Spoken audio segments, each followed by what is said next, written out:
امیر المؤمنین علی ابن ابی طالب علیہ السلام.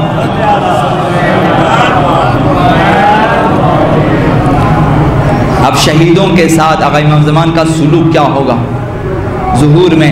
یہ ہمارا مکتب ہے. ظہور ابھی ہونا ہے، اور اس وقت آقا امام زمان کی روش اور سیرت ہمارے آقا امیر المؤمنین پہلا امام آخری امام کی روش کو بیان فرماتا ہے. آقا امیر المؤمنین فرماتے ہیں ثم يقبل الى الكوفہ، جنگ و جدال کے بعد آقا امام زمان کوفہ تشریف لائیں گے. فیکون منزلہ بہا، وہاں پر آپ اپنا پڑاؤ ڈالیں گے، اپنی منزل قیام گاہ وہیں پہ کریں گے کہ کوفہ قیام گاہ ہے. جنگ کے بعد کوفہ قیام گاہ ہوگا. تو پھر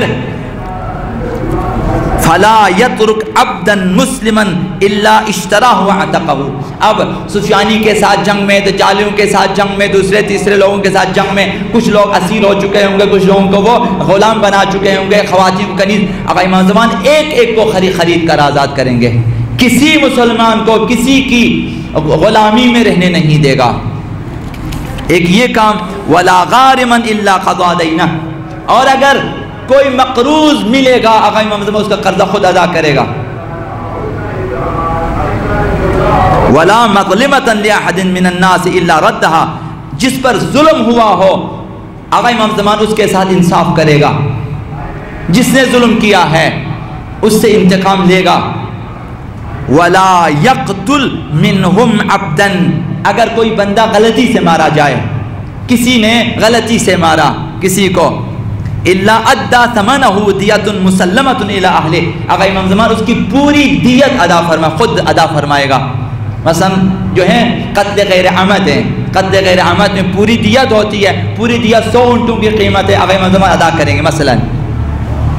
ولا يقتل قتیل الا قضاء، اگر کوئی شخص آقا امام زمان کے زمانے میں شہید ہو جاتا ہے، دشمنوں کے ساتھ لڑتے ہوئے شہید ہو جاتا ہے، اگر وہ مقروض ہو، امام اس شہید کا، ہر شہید کا قرضہ خود ادا کرے گا. وَأَلْحَقَ عِيَالَهُ فِي الْعَطَاءِ، اور اس کے اہل و عیال کے لیے آمدنی قرار دیں گے، مقرر فرمائیں گے. اب اس شہید کے لیے کوئی فکر نہیں ہے کہ میرے بعد میرے اہل و عیال کے ساتھ کیا ہوگا. آقا امام زمان اس کے لیے مقرر فرمائیں گے. حتی یملأ الارض قسطا وعدلا، اس طرح کرتے کرتے آقا امام زمان پوری زمین کو، سراسر زمین کو عدل و انصاف سے بھر دے گا. کما ملئت ظلما وجورا، شہیدوں کے ساتھ، یعنی کس قدر مہم ہے ایک جوان کا آمادہ ہونا آقا امام زمان کے لیے. اور پھر اگر خدا نے چاہا ظہور میں وہ جوان آ سکا اور آقا امام زمان کے ہمرکاب ہو سکا اور شہید ہو گیا، تو آقا امام زمان کی مہربانیاں یہ ہے، نہ کوئی قرضہ اس کے گردن پہ رہنے دے گا، نہ اس کے اہل و عیال میں کے لیے کسی قسم کی کمی ہونے دیں گے.